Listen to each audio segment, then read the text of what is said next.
ফেরেশতাদেরকে সাক্ষী রেখে আল্লাহ তাআলা বলেন, ফেরেশতারা, আমি আল্লাহ তাআলা তোমাদেরকে আজকে সাক্ষী রাখলাম আমার যে সমস্ত বান্দা বান্দিরা ওই স্বর্গপালপুর ইসলামিয়া মাদ্রাসার সামনে বসে আমি আল্লাহ তাআলার বড়ত্বের কথা শুনতেছিল, আমি আল্লাহ তাআলার জাহান্নামের ভয়ে ওখানে অবস্থান করতেছিল, জান্নাত পাওয়ার আশায় সেখানে অবস্থান করতেছিল।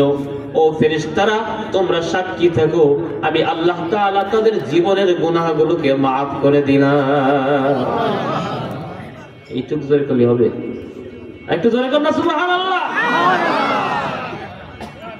আমার ভাইরা, সুবহানাল্লাহ আলহামদুলিল্লাহ যে বলতেছেন, এতেও লাভ আছে না নাই? একটু না বেশি? অনেক বেশি।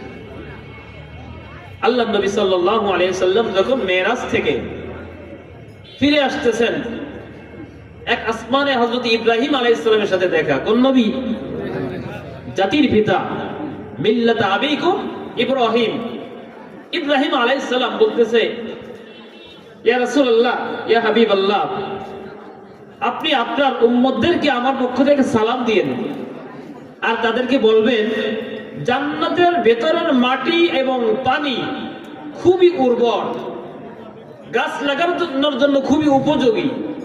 আপনার উম্মতিরা জান্নাতের ভেতরে যেন বেশি বেশি গাছ লাগায়।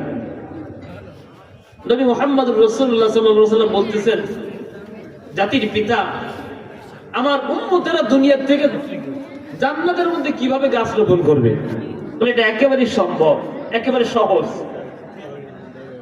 কিভাবে আমাকে একটু বলে দেন। বলে, দুনিয়ার বুকে তারা তাদের জবান দিয়ে যখনই বলবে সুবহানাল্লাহ, সাথে সাথে তাদের জন্য জান্নাতের ভেতরে একটা গাছ রোপণ হয়ে যাবে। ও নবী মুহাম্মদ, আপনি ভালো করে শুনে রাখেন,